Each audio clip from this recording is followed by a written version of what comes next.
Hello, ESOMAR members. I'm Kim Smouter, and I'm the new Government Affairs Manager for ESOMAR. And as part of my responsibilities here at ESOMAR, I need to manage the Government Affairs portfolio, which means essentially working to monitor what's coming out of regulators as perspectives, and also informing and ensuring that ESOMAR members are aware about what needs to be complied with in terms of new laws or new regulations which could impact you. One of our top priorities within the new government affairs team is to communicate a lot more about what we do and why we do it. And at the end of the day, our objective is to make sure that through your membership, you're at the heart of decision making. And to help you get more of a sense of what we do on a day-to-day basis, we've invited two wonderful speakers to talk to you about what the legal committee in particular is doing and how it actually impacts your work on a day-to-day basis. So we've invited Adam Phillips, who's the chair of our legal committee, and David Stark, who's the vice chair of our legal committee, to talk to you a little bit more about what they're doing and why they're doing it. So we're in Amsterdam, and it's the last day of February, and tomorrow, the 1st of March 2013, will be the legal committee here in Amsterdam. So we wanted to ask Adam Phillips, who is the chairman of the legal committee, what's going to be on the agenda tomorrow? What's the hot topics that you're looking forward to talking about tomorrow? Okay, well, the legal committee was set up about 2 years ago now to bring together the legal counsel and compliance officers of the world's leading market research companies, because what's been happening is that more and more there's been legislation which creeps into the area of market research and can damage our ability to do our business, even though we're not the target of the legislation. So what we're going to be talking about primarily tomorrow is about what's going on in Europe with the new General Data Protection Regulation, which is designed to bring in a harmonised data privacy rule and data protection across Europe, and which has inside it a considerable discussion about the level that market research is allowed to be exempted from regulation. So we have to be very careful that we don't get swept into the advertising area.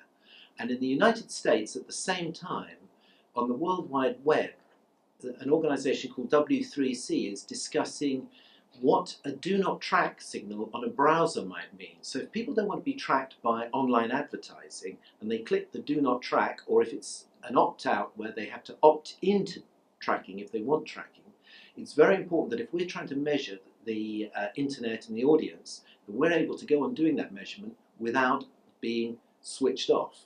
So tomorrow we're going to be talking about the issues around those areas of general data protection and online primarily. But also we will be discussing some of the cases that have been coming up where the industry has found that it's having problems in explaining, for example, the permissions that people need to do online or panels in some way or another, or indeed problems with companies who appear to be doing market research and have been getting fined, and yet we don't think they're doing market research, but we get confused with them. So we'll be talking about how to deal with that. Thanks a lot. And David, I mean, one of the important issues, I guess, for somebody who isn't dealing with our issues on a day-to-day basis, is this really important for them to be aware of it, or is it actually something that is just in the legal committee? No, absolutely. All SMR members need to pay attention to what's happening globally, here in Europe, in the United States, but also in other markets. We're seeing a number of countries, I think we're up to 82 now, that have comprehensive national data protection laws. And so it's very important to understand what those laws say and how they affect the industry. I think we can be proud about what we do, but as Adam mentioned, we're living in a time now where technology is changing and evolving so rapidly. I mean, the rise of the internet today has got to be, it's revolutionary. It's probably the biggest communications revolution that has happened since the printing press was invented 500 years ago. And so we're seeing that regulators and political decision makers are trying to grapple with collecting data online. And as Adam mentioned, it's very important that they understand who we are, what we do, the benefits of market research, and make sure that we're not swept up in legislation that can harm us and what we do. Thanks a lot. I want to bring both of you in on I guess, a question which, I mean, somebody who's sitting sort of in Israel may be thinking, the EU regulation, that's something that the Europeans should be worrying about. W3C, that sounds like something which is American. Do you guys think that this is actually a very global issue. Is it actually important for somebody who's not based in Europe to actually be also aware of those requirements coming out of Europe or the US, for example? Yeah, I think it's really important because what we're seeing is a big development of market research in Asia, Latin America. We're seeing that in those countries, because we've gone to a situation a bit like the telephone, where in Europe and America we had telephone lines for a long time, mobiles coming in, we're beginning to learn how to use mobile. Well, in Asia, in Russia, in the BRICS, people went straight to mobile. In the same way we're seeing them go straight to mobile internet. So in those countries where there's a lot of electronic data moving around, it's really important that market research can continue to operate. And we're finding that some of the most demanding areas are actually outside of Europe and North America. Mm-hmm. Yes, and I would add to that other countries are passing laws designed to protect consumers online. Mexico recently passed legislation regulating cookies and web beacons. So it is something that other countries are grappling with now, even though a lot of the debates at the World Wide Web Consortium, admittedly, are between internet companies in the US and privacy and consumer advocates in the US and in Europe.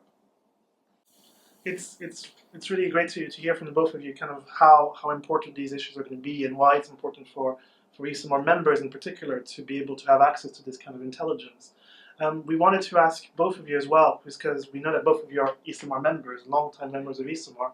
How do you see the membership actually tying into that government affairs legal committee aspects that you're doing? Do you think that the two come together? How is it a benefit? What's your favorite benefit? When I started out in market research, I read the code because that was part of being a member, and I thought that's pretty good, you know, and there are elements of that I can use when I'm talking to people about what I do. And I really didn't think about it very much. And it was only as I've spent more and more time working in research that I realised how important it is that we continue to remind people that we're asking them to give us very personal information, which we find very useful, which helps society to deliver products and services and government which people want. And for that reason, we must get as good a sample as we can get, and we must get people to answer our questions honestly. So we have to keep reminding people that we're actually good guys, that we try to do the best we can to get the honest data. And to do that, we need codes of practice, we need standards, and we need to educate and communicate, particularly to legislators and journalists, that what we're doing is not causing anybody any harm. Mm-hmm. I think ESOMAR is doing a lot of great things.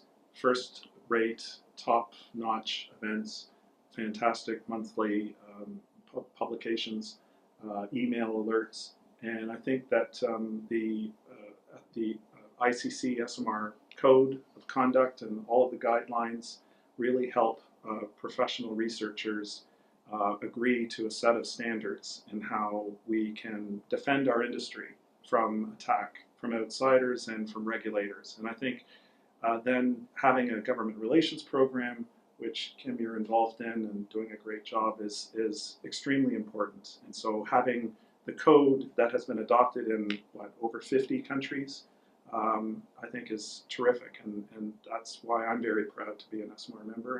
And I think the public affairs and the government relations services are critically important right now. And ESOMAR is doing a great job. I wanted to thank David and Adam for contributing their thoughts and views as ESOMAR members. I mean, as you can see, even government affairs, which is a very technical subject, even members are still driving that agenda and driving what we're looking at.